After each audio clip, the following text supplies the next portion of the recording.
अस्सलाम वालेकुम। आज मैं मटन निहारी बना रही हूँ जो कि मैं बहुत ही इजी वे में बनाऊंगी और मैं इसे कुकर में बना रही हूँ। आप चाहें तो आप इसे देगची में भी बना सकते हैं बगैर उसको कुकर इस्तेमाल किए, लेकिन कुकर इस्तेमाल करें या वैसे ही तो इसके टेस्ट में कोई ख़ास फ़र्क नहीं आता। तो कुकर से ये जल्दी बन जाती है और बहुत मज़े की। इसके लिए मैंने मटन का गोश्त लिया है 1.5 kg। आप चाहें तो आप नली वाली हड्डी भी इस्तेमाल कर सकते हैं इसमें। तो मैंने इसमें बस दरमियाने साइज़ के इसमें पीसेस इसके किए हैं, ज़्यादा बड़े पीसेस नहीं हैं। अगर आप चाहें तो अपनी मर्ज़ी से बड़े पीस रख सकते हैं, लेकिन मुझे बड़े साइज़ के जो इसके बोटी है वो पसंद नहीं, इतनी नॉर्मल साइज़ की पसंद है। तो मैंने इतना ही इसका साइज़ रखा है। इसके अलावा हमें इसकी आखिर में सर्विंग के लिए इसके साथ हमें धनिया चाहिए होगा, हरी मिर्च चाहिए होगी, एक प्याज चाहिए होगा जिसे हम ब्राउन करेंगे और वो साथ सर्व करेंगे, अदरक चाहिए होगा और नींबू चाहिए होगा। ये इसके आखिर के लवाज़मात हैं जो इसके साथ हम सर्व करते हैं। मुझे आधा कप ऑयल चाहिए होगा और मैंने 3 टीस्पून मैंने अदरक लहसुन का पेस्ट लिया है। एक छोटे साइज़ का प्याज या बड़े साइज़ का एक प्याज इसमें से मैंने आधा लेकर तो इसको छोटे टुकड़ों में काट लिया है, जैसा कि हम अंडों के लिए प्याज काटते हैं। आधी प्याली मुझे व्हीट फ्लोर यानी आटा चाहिए होगा और इसके अलावा जो स्पाइसेस इसमें हैं उसमें मुझे 1.5 टीस्पून नमक चाहिए होगा।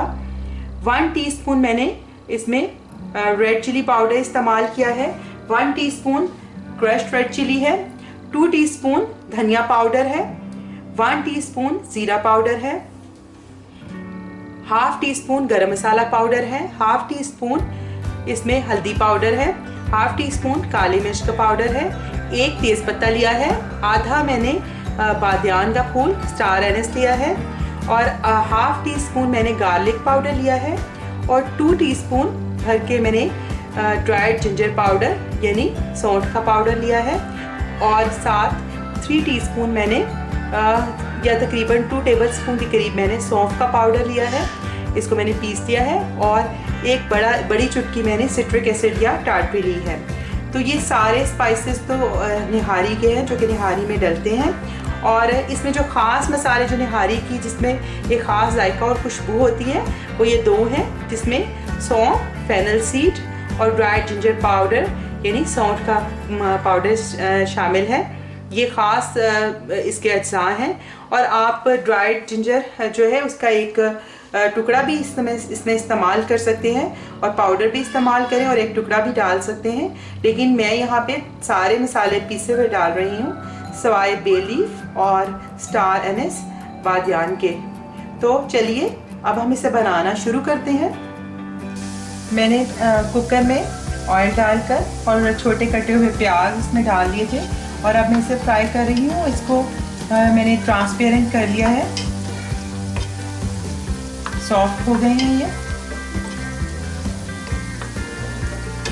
थोड़ा सा और पका लूँगी, हल्का सा लाइट ब्राउन इसके ऊपर कलर आ जाए तो इसमें मैं गोश्त ऐड कर दूँगी।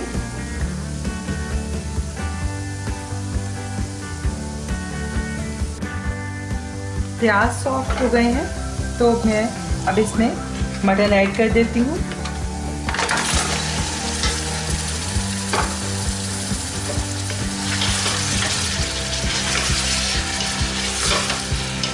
और मैं अब इसको भून लूँगी।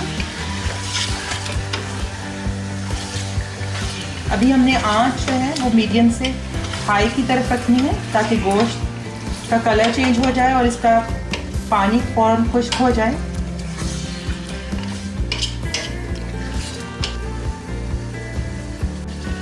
अब गोश्त तकरीबन 3 मिनट प्याज़ों के साथ मैंने इसे भुना है। आप ये देखिए इसका कलर चेंज हो गया है।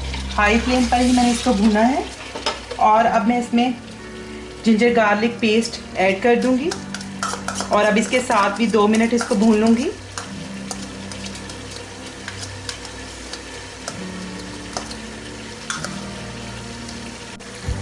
दो मिनट अब लहसुन और अदरक के पेस्ट के साथ ही गोश्त को हमने भून लिया है। तो अब मैं इसमें सब स्पाइसेस शामिल कर दूँगी। निहारी के स्पाइसेस हम शामिल करेंगे। नमक, सुरख मिर्च, धनिया, ज़ीरा, लहसुन पाउडर, अदरक पाउडर, सौंफ का पाउडर, टाटरी का पाउडर, सिट्रिक एसिड और बादियान के फूल और इसके अलावा तेज़पत्ता, काली मिर्च, हल्दी और गरम मसाला। ये सारे स्पाइसेस हम इसमें ऐड कर देंगे और मैं थोड़ा सा पानी शामिल करूँगी ताकि मसाले जले नहीं। और अब हम मसालों के साथ भी गोश्त को बहुत अच्छे से भून लेंगे।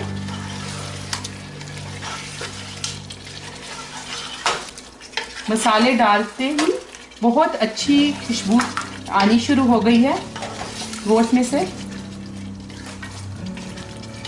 निहारी की मखसूस खुशबू।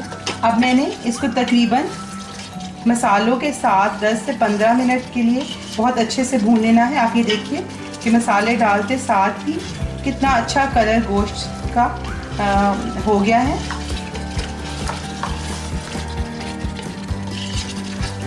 अब मैं इसका फ्लेम मीडियम करूंगी। अभी तक मैं इसे हाई फ्लेम पे पका रही थी और अब मैं इसे मीडियम से हाई फ्लेम की तरफ मैं इसे 15 मिनट के लिए बहुत अच्छे से भूनूंगी। दरमियान में ज़रूरत पड़ेगी तो मैं 1 टेबलस्पून पानी शामिल करूंगी और इसको भूनती जाऊंगी।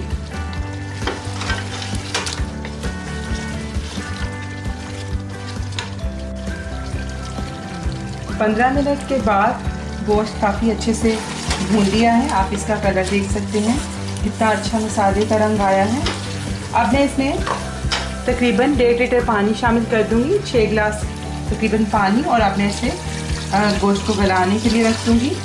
अगर आप कुकर में नहीं इसे बना रहे तो आप इसको एक तेज़ बॉयल के बाद और उसके बाद आप धीमी आंच करके तकरीबन 3 घंटे के लिए आप इसको ढक के रख देंगे गोश्त को गले तक। मटन को हल्की आंच पे गलने में इस तरह तकरीबन 3 घंटे लग जाएंगे। उसके बाद आप गोश्त को चेक कर सकते हैं।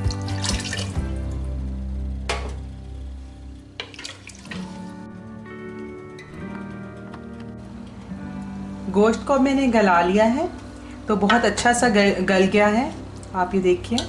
और अब मैंने इसमें व्हीट फ्लोर यानी आटा शामिल करना है। उससे पहले मैं इसके ऊपर से थोड़ा सा जो रोगन है वो बाहर अलहदा कर लूँगी, क्योंकि आटा डालने से ये सारा ऑयल जो है वो अंदर चला जाता है। थोड़ा सा निकालूंगी, जो जब हम सर्व करेंगे तो हम ये ऊपर से डाल देंगे। सारा निकालने की ज़रूरत नहीं है, बस थोड़ा सा हम निकाल लेंगे जो कि बाद में ऊपर से डाल लेंगे।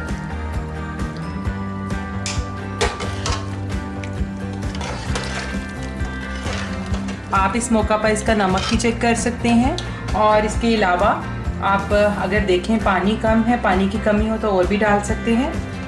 अब मैंने आधा कप आटा जो है वो 2 कप पानी में हल किया है और मैं अब इसमें आहिस्ता आहिस्ता शामिल करूँगी। जब हमें लगेगा कि ये गाढ़ा हो गया है तो फिर हम बंद कर देंगे। एक दफ़ा में पूरा नहीं डालेंगे, तो मैं थोड़ा ऐड करती हूँ और साथ ही मैं इसको चम्मच इसका चलाती जाऊँगी। और अगर चम्मच नहीं चलाएंगे तो फ़ौरन इसके लम्प्स बनेंगे।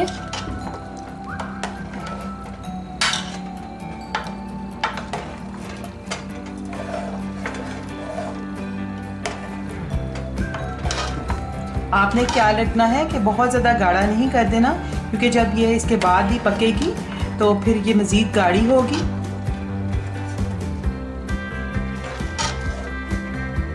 थोड़ा सा मैं और ऐड कर देती हूँ। और बहुत अच्छे से आपने पानी के अंदर आटा हल करना है और उसमें भी गुठलियाँ नहीं होनी चाहिए।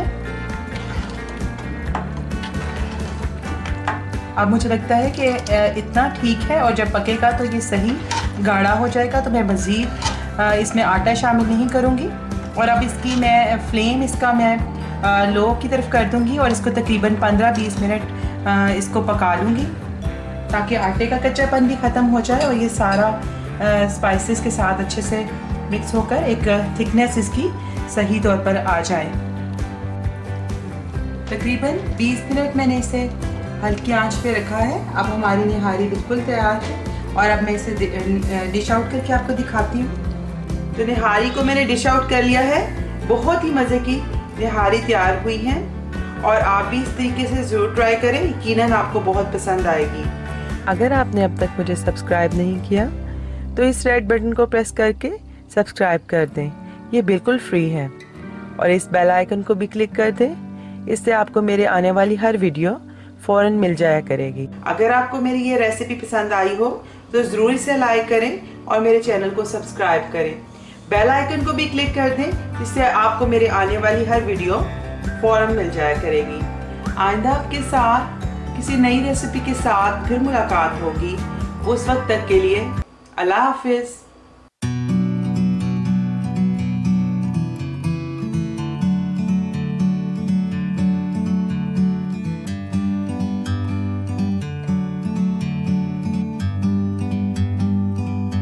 Like a bird